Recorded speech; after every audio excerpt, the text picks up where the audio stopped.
Hi, everyone, and welcome to China EVs and More, where my co-host, Lei Xing, and I will go over the last couple of weeks worth of news coming out of the China EV, AV, and mobility sectors. Well, let's change that to global EV, AV, and mobility sectors. What Lei and I discussed today is based on our opinions and should not be taken as investment advice. For those that are new to the show, welcome. And to our loyal listeners, welcome back. We ask that you please help us get the word out about this podcast to other enthusiasts. And of course, tune in again next week. My name is Tu Lei. I am the managing director at Sino Auto Insights, a global management consultancy that helps organizations bring innovative and tech-focused products and services to the transportation and mobility sectors. I write a free weekly newsletter that we pull many of our discussion topics from. You can sign up for it at sinoautoinsights.com, which of course I encourage you all to do. Happy Thanksgiving, Lei. It was good seeing you last week. And I know we didn't do a podcast, so that's why we're doing this special Thanksgiving edition, China EVs and More. And I know that we've been a bit behind for our listeners about posting our last few podcasts, so we will get that remedied in the next week. But can you please introduce yourself? Yes, I guess a week and a half, kind of. Not the 2 full weeks, but welcome. This is your co-host Lei Xing, former chief editor of China Auto Review, and this is episode number 142. And welcome to a special pre-Thanksgiving, pre-Turkey, pre-American football, post-OpenAI Sama drama Lions, baby. episode of China EVs and More. I was playing with the voice GPT. That was quite interesting. We apologize for the brief hiatus last week due to the traveling to the LA Auto Show, which we'll touch upon a bit later, as well as the Guangzhou Auto Show. But first off, the big news. Is it the NIO and or Chang-NIO partnership? NIO-an partnership. NIO-an. Yes. NIO-an, Chang-NIO partnership. It was a matter of when, who, and what, not if. So that happened. Also, we knew that it was more than likely going to be an SOE. Yes. For the first domino, I mean. And possibly more. Yes. I mean, SOEs coming. I mean, I'll start off, I guess. It's kind of validation, right? It's validation in some sense, vindication for NIO's battery swapping business model. And especially after, the China has been calling on this, for years, right? Kind of a collaborative environment and effort. And this is the first fruition coming to NIO's, I said it's their massive asset and liability. And I think this is great for the industry, for China, for first of all, this is working. And obviously NIO is, because of that asset and liability, you have to, I tweeted that the key word would be utilization, not only by yourself, but if it becomes a kind of a Tesla NACS type of where people are jumping on board. So I think that's good, but there's a big but, and I want to stress that this does nothing to help kind of the funk that NIO is going through right now. It's validation, but it's everything's future tense. If you read the fine print in that news release, right? Yes. Nothing was concrete. Nothing. We didn't announce a Chang'an model that'll start swapping batteries soon. Nothing. Right? So that's my few cents to begin with. Yeah, I think that you make some great points. Everything points to the future. The fine print still is not negotiated out. And I agree with you that it doesn't help them, but it does relieve pressure from a financial standpoint, because moving forward, as long as Chang'an has some robust sales with Shenlan and Avatar, we could see much higher utilization rates for those swapping stations. And I also want to indicate that because it's a state-owned enterprise, until we see a foreign automaker align with NIO on the battery swapping side, this is a China-only thing. And it should be looked at as a China-only thing for now, in my opinion. Yeah, in China, within China. But I think you mentioned that Chang'an, as a matter of fact, is state-owned company is very important. And not only state-owned, but one of three centrally administered state-owned Yes. companies, which is leverage, I believe, in some ways, on how they came together. And was there a push behind the scenes? I don't know. But also, Chang'an and NIO, right? This is not the first time they've set up something. Yes. Avatar, the previous, I guess the former entity of Avatar, in fact, was the Chang'an NIO joint venture that was set up in 2017. So they they know each other, and this has perhaps been talking, for some time now, if not, for years. They do know each This other. would, And yeah. for those that aren't that familiar with Chang'an, their foreign JV partner is Ford.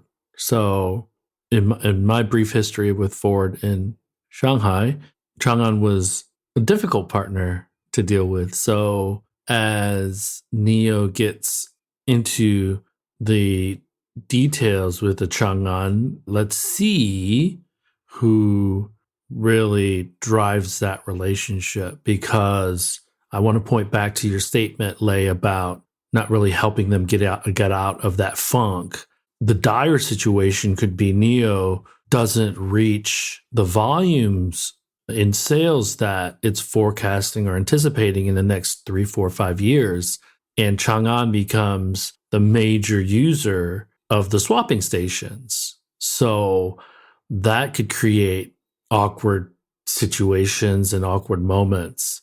Now, remember that NIO has Alps and it has another brand that it's going to be launching. So the other interesting thing about the NIO situation is with 3 brands, a mass market brand, a mid-market brand, and then the NIO premium brand, how is the swapping station going to work? Because it's a premium experience. So I think that still needs to be worked out. Avatar is a premium brand, but I think Shenlan is not as premium. So Yeah. So William, he kind of hinted in a response on that NIO app. He posted the story himself. Well, it's his byline, right, on the NIO app. And he said that this would be kind of the next generation battery swappable battery for the mass market, whereas the NIO brand users have a much more superior experience. So it looks like they are trying to kind of differentiate yes, a bit. saying and doing is really, really different, right? Yeah. And obviously, financially, I think, Chang'an probably will be asked to help, invest on this network. To me, the battery swapping stations aren't really the expense. It's the burden of how many batteries that need to be in the system and who's going to be.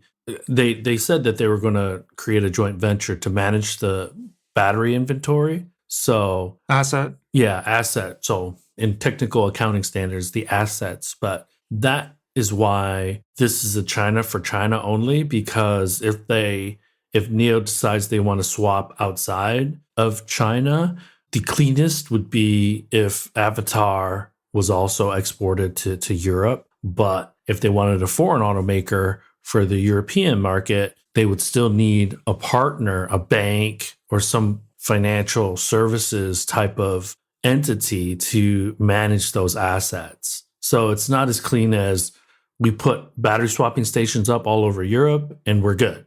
Those batteries or those assets, quote unquote, need to sit on somebody's balance sheet. So Yeah. And from a regulatory standpoint, there have been mentioned in a press release, bunch of standards that have been released, but there's still lacking a sort of a national standard for this to work. So, for example, if a DPAL vehicle is going to be using a battery swapping station from NIO, then the specifications, the size, the chassis, the design must follow some standard, or it will be only an understanding between the two companies. So that needs to work, right? in 2 things, I'd mentioned Shenlan. So the English name is DePaul. DPAL, yeah. And so if we're thinking about this from a design and manufacturing standpoint, this really limits the Chang'an capabilities to a certain extent from a battery pack standpoint, okay? Because NIO has been doing this since virtually day one. So the swapping infrastructure and the actual system, physical system and software system is a part of their DNA, whereas Chang'an needs to incorporate those tolerances into their current manufacturing process or engineering design process. So it's actually kind of limiting for them. But one thing that I did also want to mention is, Shenlan or Deepal, when we were at the Shanghai Auto Show in April, they had a number of new vehicles that they showed off. Their booth was actually pretty big. So if people are wondering, okay, how many vehicles does Shenlan have? So you tell me if I'm wrong. So there's Deepal or Shenlan, and then there's Avatar, which Chang'an is really leaning into with Huawei and CATL. So I believe those are the only two EV brands that Chang'an has. But like you said, Chang'an is a major player. I think they were the fourth in sales. They had about 2.3 million unit sales last year, mostly ICE. They're a pretty significant player in China. So that's why I think you and I are optimistic about the utilization of the swapping stations in 3, 4, 5 years. But those details need to be hammered out in the next 10, 14 months in order for that success and utilization to happen in the 2, 3, 4, 5 years. Yeah. So the question is how long that'll take, right? How long until we see concrete confirmation that this specific vehicle model will be able to start doing battery swapping on NIO's battery swap stations.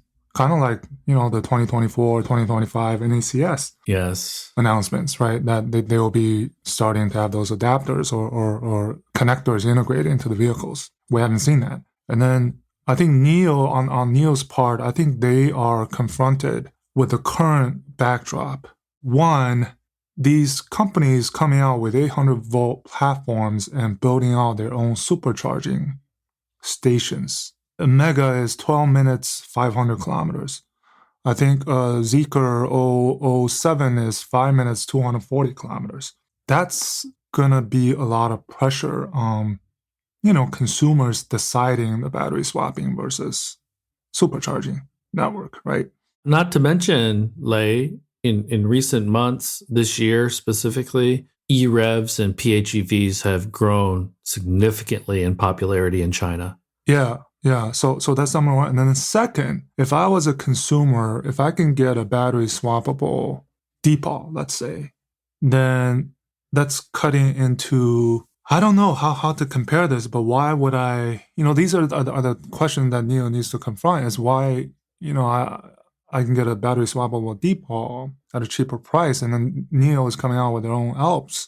So that needs to be, there's a bit of cannibalization potentially. There's cannibalization, but there's no, at least at the vehicle level, there's no partnership. So right now, we're seeing this as Chang'an licensing NIO's swapping technology. So to your point, this is not like GM that owns Chevrolet, that owns Pontiac, that owns Cadillac, that has 3 vehicles on the same platform that kind of cannibalized, and they try to differentiate themselves in the market. But to your point, Lei, this is going to be a Volkswagen FAW versus Volkswagen SAIC thing, right? Yeah. And you and I know that Volkswagen, SAIC Volkswagen, and FAW Volkswagen, they tried to differentiate the same vehicles, and it was a distinction that didn't make a difference. And in the years when the vehicle market was growing substantially, SAIC and FAW just reaped the spoils of growth. But now that the market has matured and sales are much more challenging, then we're getting into a bit of a debate between, okay, what do I do to make this vehicle different than the FAW version if I'm SAIC and vice versa? So these are, again, the detailed conversations that need to be had. And that'll be super, super interesting. And the last thing that I'll say about this is that if I'm Chang'an and I already have existing engineering expertise in creating or engineering the battery pack, I'm going to want to inject some of my expertise or my opinion into that next gen battery swapping system. So let's see. There will be a power struggle. There always is when there's two big companies that come together. So the Chinese government, the guys that maybe initiated this deal or partnership, they might have to intervene as well to be referees a little bit, I would think. And yeah, so that's why I said, this is, for now, it's more for show than for dough. We haven't seen the dough yet. But it's a massive step. And if I am Ample in San Francisco, I'm pretty stoked. I'm pretty optimistic that I have a bright future because it's contagious, like you said, Lei, earlier. Validation, yes. Vindication. Yeah. That first domino falls. That second domino is much easier to fall now. That third domino is much easier to fall. Sure. And so I think, especially, and this is my side, I'd love your opinion. I was, in all the years that I kind of worked in China, I always heard Chang'an was one of the more difficult SOEs to deal with. So I don't know, is that what you also heard? Like worse than an FAW, worse than an SAIC. So that's what I heard. I'm not sure about that, but I mean, the state-owned companies are all difficult yes. deal with. But Chang'an, I mean, among, I guess, all the state-owned companies, I mean, their independent indigenous brands have done relatively well. I mean, at least among the three centrally administered state-owned companies, they've done better. No, so, I'm gonna throw something controversial out there, Lei. Does this put Ford in play for swapping in China? I think Ford is open to anything, but given their focus on I don't know, commercial vehicle side of it, I don't know, why not? Put a battery swappable Ranger or something. I don't know. I'm just. and the reason I brought up Ford specifically is because it's Chang'an's joint venture partner. So, and you and I had the pleasure of speaking with Anthony Lowe, and he seems pretty optimistic. So Anthony Lowe is the global head of design for Ford Motor Company, and he seemed pretty optimistic about their future prospects in China. So, yeah, it's quite friendly to talk to person. Super nice guy. But the other thing I wanted to talk about now, or anything else about the NIO swapping?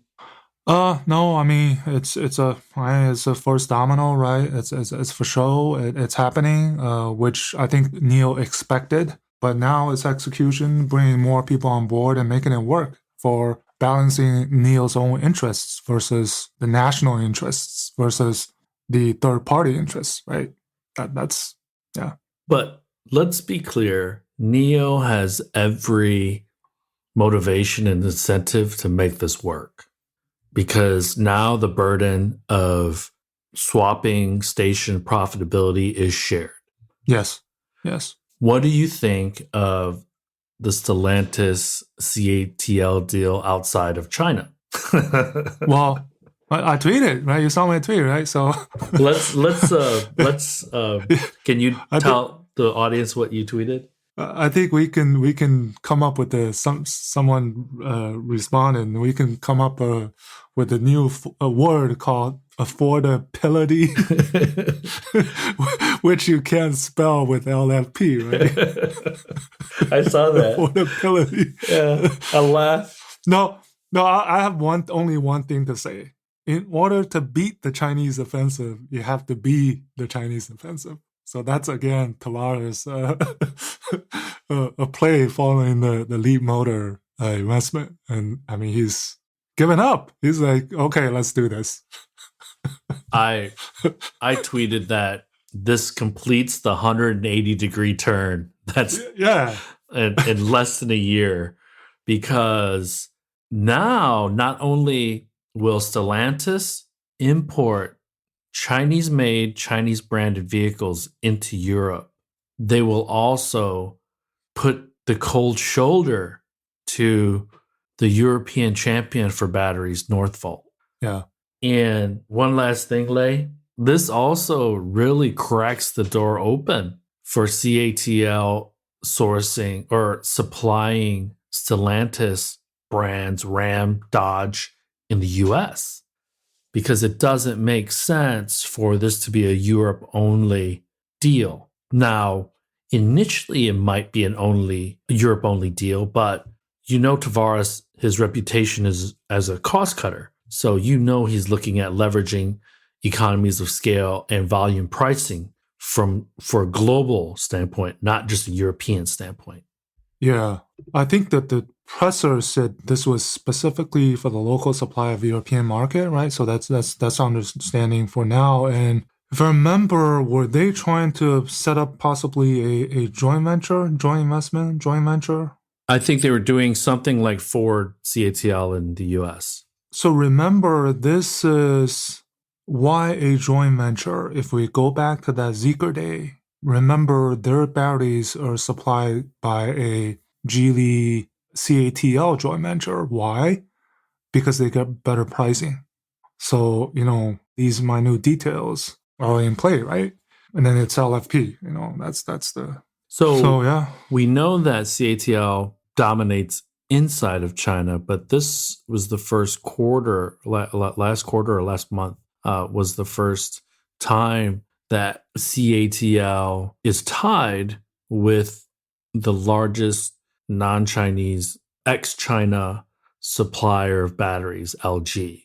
They both had about 14.5% share of the non-China market. So we can just assume that CATL is going to be the global leader inside and outside of China within the next 18 to 20 months, is my guess.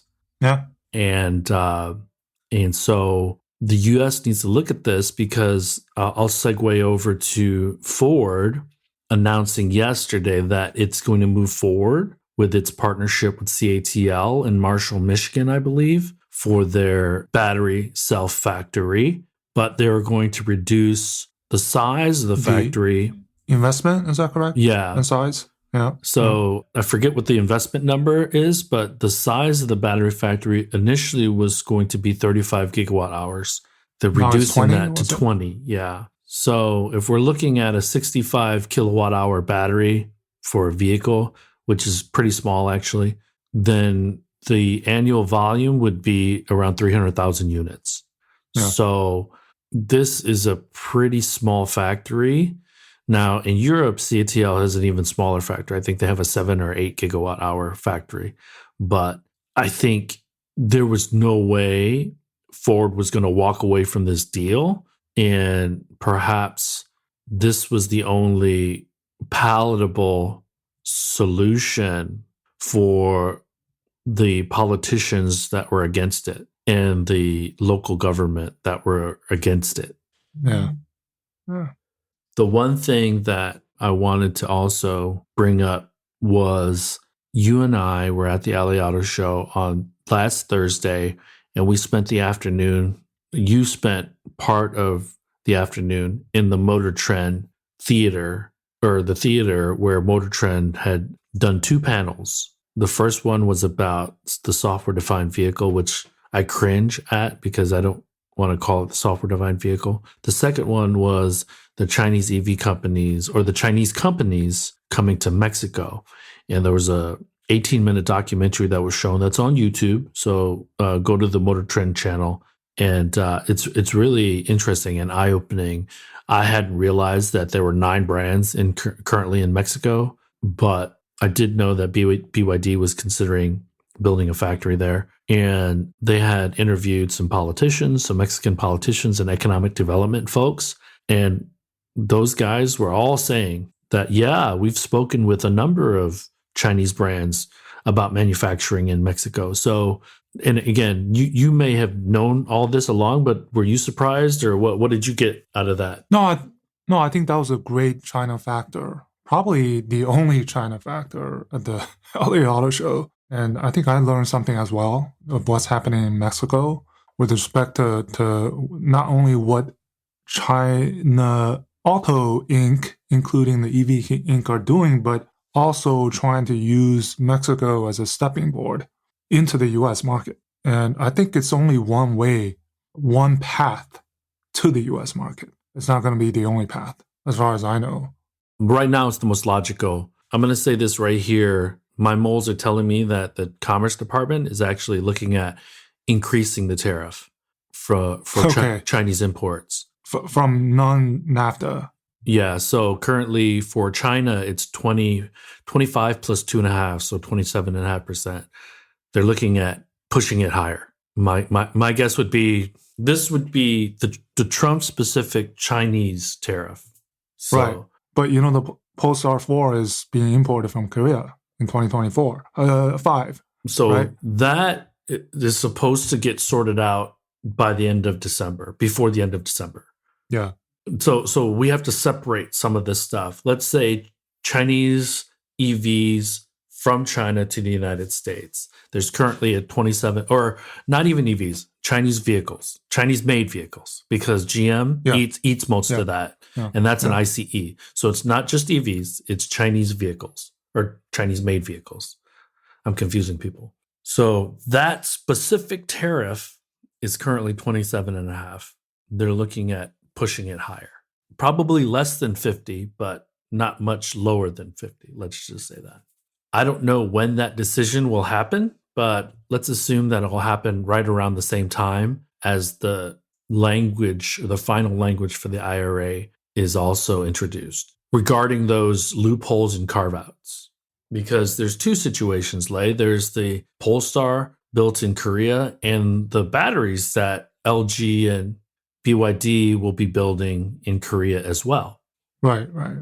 So I think there are mixed feelings for the US3 in about how to massage the language, because the US3 to me is Stellantis, Ford, and GM. But we have to remember Merc, BMW, Hyundai, Kia, they all build here too. Japanese, yeah. Yeah, Toyota. Yeah, you're right. Toyota, Honda. So every automaker that we talk about on a regular basis, every legacy automaker is going to be affected in a way by the final language of the Inflation Reduction Act, including Tesla. So yeah. So that was a good documentary that Motor Trend put out, and met some other people. And I guess the only other, worth mentioning was the Lucid Gravity. But I'll just say the Lucid Gravity is nice. I think it'll be good for the U.S. market. But I saw a bit of the interior, the frunking, whatever that concept is. Having been spoiled by the China EV models, I think it's still probably a tenth of what you will see as far as material quality of what the China EV is offering right now. Space, build, quality. It's nice, and then you look at the Guangzhou Auto Show, right? It's mesmerizing. So you and I will have to do a year end, and I'd say we do that in the next couple of weeks. And then let's say our first episode in January or last episode of December, we do what to look forward to. So I won't talk too much about that right now, but you forgot to mention that we went to Investor Day at a Faraday Future. Faraday Future, yeah. That was a great, more than half a day, most of the day spent. Well, and you and I have personal ties with some of the folks at Faraday, so. Yeah, and people that have been there for 7-8 years. They're alive, they're kicking, and they're still very ambitious. I think it was good to kind of witness the going-ons of it's coming up on 10 years, but it's still a startup. How the Investor Day was done, how their PR communications team work. It's a pure startup, get down and dirty environment. That's my feeling. So let me summarize. The FF91, they've delivered 8 of them to influencers, KOLs, which was their plan. And for 2024, they're forecasting 1,000 unit sales, which means that it's 10% utilization at their factory in Hanford, which is kind of a hard pill to swallow. These vehicles start at $275,000 and they are real. I drove one, you drove one, we drove the same one, but massive amounts of power. It's a big car, like a large minivan kind of big. And to your point, we met the head of design, we met the CFO, we met the CEO, Matthias something. I forget his last name. Eit. Yes. Matthias Eit. Yeah. And so very ambitious. Unfortunately, their current market cap is like $15 or $20 million or something like that. So they need to raise a lot more capital. Hence the Middle East strategy day tomorrow. Yes. They're doing something on the sidelines of the Abu Dhabi Formula One Grand Prix. I don't know, And then that 1,000 units, there's a big qualifier. It's contingent on the financings. Right? Yes, of course. So there's always, when you read these news, there's always that contingent fine print, whatever target that they announce. But I thought these are all passionate people, right? The former Tesla design people. Sue. Matthias. I forget her last name. But Sue Newhauser. So she was the interior designer for Tesla, and she developed the white vegan interior for Tesla. So they still have some pretty hard-hitting employees. Arash was the head of design. I forget his last name too. But yeah, it's always cool to go into the design studio and kind of get to see, touch, feel, explanation of the hows, the whys. Now, the technology part, because one of the words that they're leaning into is Lux Tech. And I had told them to kind of drill down a little bit into what that means. And so let's see. Yeah. I mean, for Faraday Future, I mean, they're on the public. I mean, they're probably 10x of what happened at OpenAI the last 4.5 days, 5 days.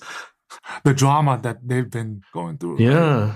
Right? The number of CEOs leaving and changing, finance problems, all those sort of things. And they're still here. They're delivering cars. That doesn't make us, criticize.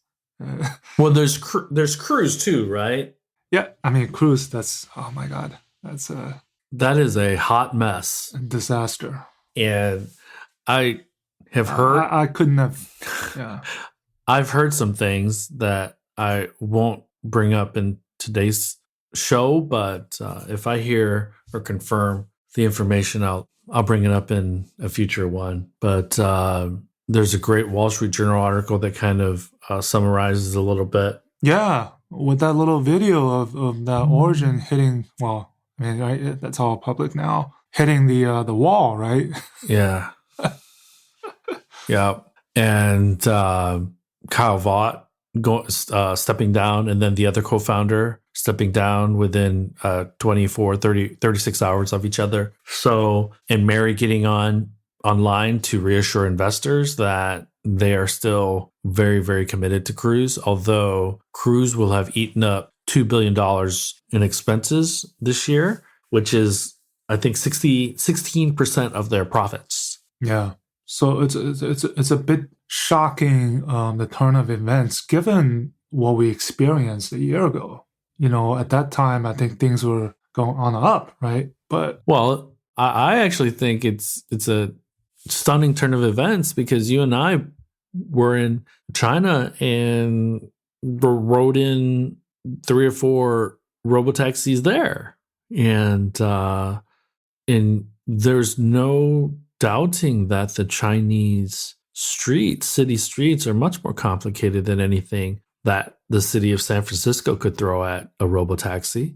So, and WeRide recently got that paid driverless robotaxi permit in Beijing. And we should also note that there was a congressional letter to the U.S. government that wants to know. They've subpoenaed, so it's a formal request for Deep Route, for Baidu, for Pony, for AutoX, in their offices in Silicon Valley to find out what's happening with the data that they're gathering with their US-based robotaxis and pilot vehicles. So again, we're looking at the bifurcation of certain technologies, certain commodities, and autonomous vehicle is really the biggest umbrella of all of that. There's data, there's chips, and there's control of the vehicles and understanding. So the US government wants to know if the US data is staying in the US, who's looking at it, who has access to it. And so we'll likely see by the middle of 2024. So this should have happened years ago. I knew this was coming, but it should have been kind of regulated 3 or 4 years ago, because this is also why those companies, US arms, are really, really eerily quiet. So yeah. And then speaking of AVs, the RoboSense and Hesai both announced pretty big numbers on LiDAR deliveries. And I think Hesai hinted that they were talking with US automakers on possibly putting LiDARs. And that's very sensitive as well. So that's all I had in a nutshell. Actually, I didn't get a chance to give you my thoughts on the Gravity. It's more of an MPV than an SUV. Yeah, exactly. $80,000 pits it right against Rivian. I think they're different segments. They are, but it's almost like in that video that they showed at the very beginning of the media event, they wanted to portray this outdoorsy, more off-roady. Yeah, but almost a luxury off-roader, kind of like a G500 versus a Jeep. Okay, so how that'll play out, their marketing is for premium and for like rich people, basically pretty rich people and stuff. But I like the interior much better than I like the exterior. I think the driver's front console, or the front console in general, looks great. I think the UX is good. I think that frunk where you saw Rawlinson and what's his name, the head of design, sit down, I thought that was a little weird. Yeah. But they could play on that. They could play on that. They could riff on that. And it's supposedly going to be the most efficient electric vehicle when it launches in 2024. So good luck to them. I think they have a more robust lifeline than Rivian does, but they both need to just learn how to manufacture in mass quantities, which they're still both struggling to do. So yeah.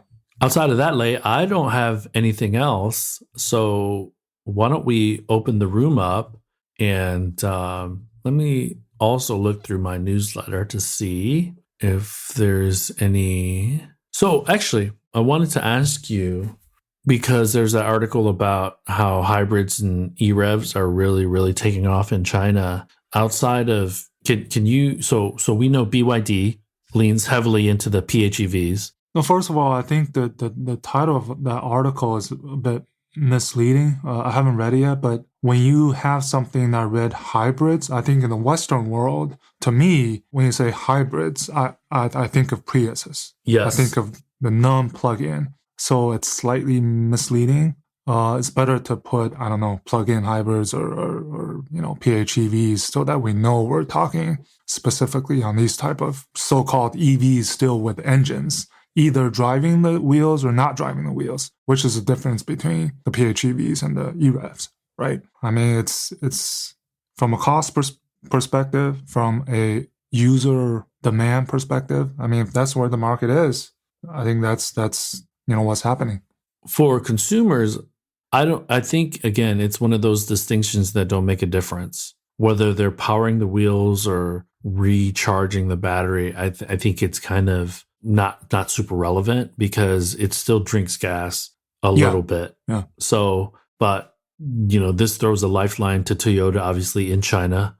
And, this is primarily the reason why Li Auto has been so successful. I think it's two things. I think the EREVs kind of they are really the only company that you think of in China when it comes to EREVs, number one. Number two, they're completely focused on the China market.